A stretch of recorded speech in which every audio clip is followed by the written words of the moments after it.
Hello, my name is Tamela Friesen. I'm running for the Green Party in Regina-Wascana. In 2010, I facilitated a job finding club for people who were chronically unemployed or chronically underemployed. And it was through this experience, meeting a diversity of people with a diversity of challenges, where I really hit home for me how public policy, when done poorly or when it's stale, creates unnecessary barriers to individuals and to communities and to families.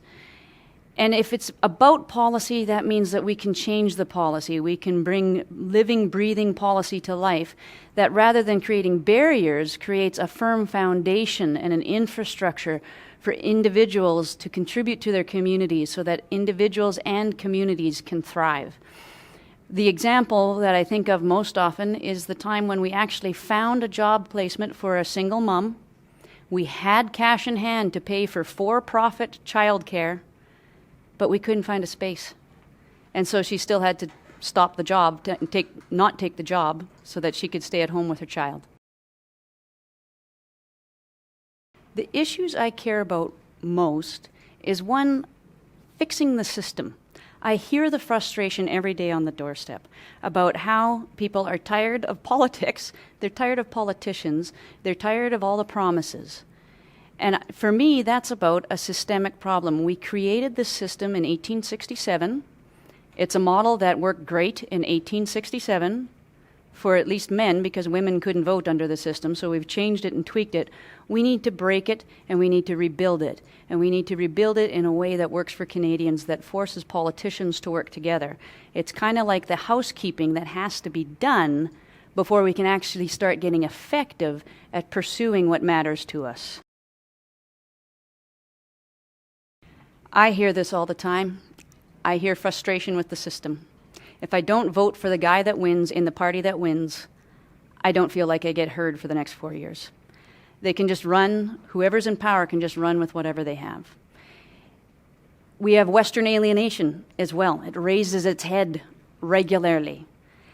And I think that electoral reform, bringing Canada's electoral system into the modern day, into 2019, will facilitate our system being more responsive to the voters.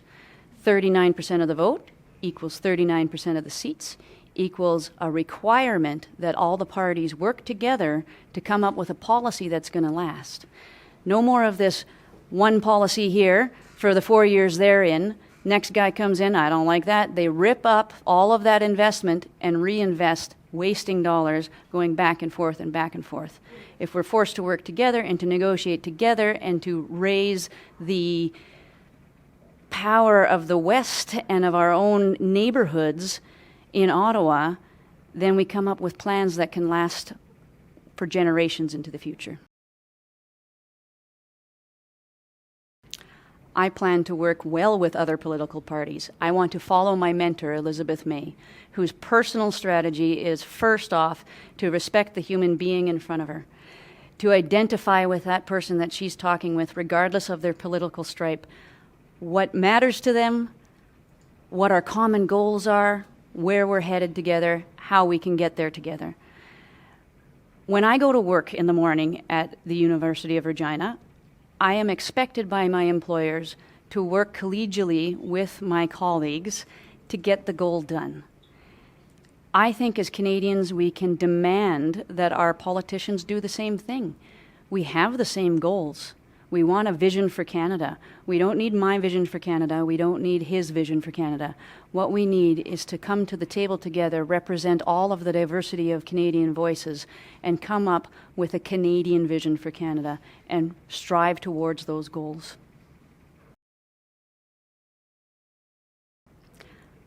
I want to represent my neighbors in Ottawa. I want to hear what matters to you. I want to hear what problems you're encountering. I want to hear how social policy fails you. And I want to take your concerns and your needs, and I want to bring them to Ottawa, and I want to say, hey, we got to do this better. And I want to do that every day.